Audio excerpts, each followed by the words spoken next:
महाभारत में दुर्योधन के बारे में तो सब जानते हैं, लेकिन उसने किससे शादी की थी या उसके कितने बच्चे थे, इस बारे में कोई नहीं जानता। मैं आज आपको इसके बारे में बताऊंगा। दुर्योधन की शादी भानुमति से हुई थी, जो कलिंग के राजा चित्रांगद की पुत्री थी।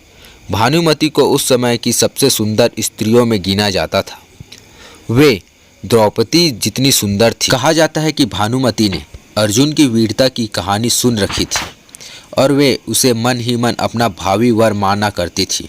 लेकिन जब भानुमति की स्वयंवर हुई तो अर्जुन वहां नहीं आए। कहते हैं दुर्योधन और भानुमति की शादी दोनों के परिवारों के मर्जी से नहीं हुई थी, बल्कि दुर्योधन ने भानुमति की खूबसूरती पर मोहित होकर स्वयंवर से उसे अपहरण कर लिया। कहा जाता है कि इस अपहरण में दुर्योधन का साथ कर्ण ने दिया था।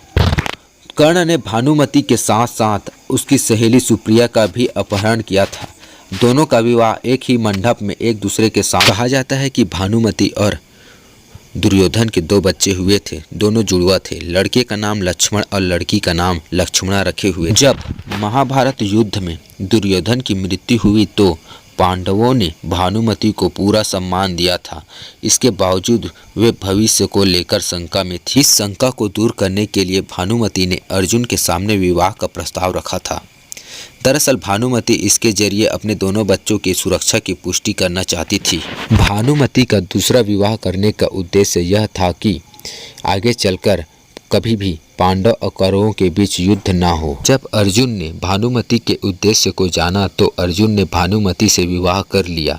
भानुमति अर्जुन की 8वीं पत्नी बनी। इसके कारण यह कहावत बन गई कि कहीं की ईंट कहीं का रोड़ा, भानुमति ने कुनबा जोड़ा।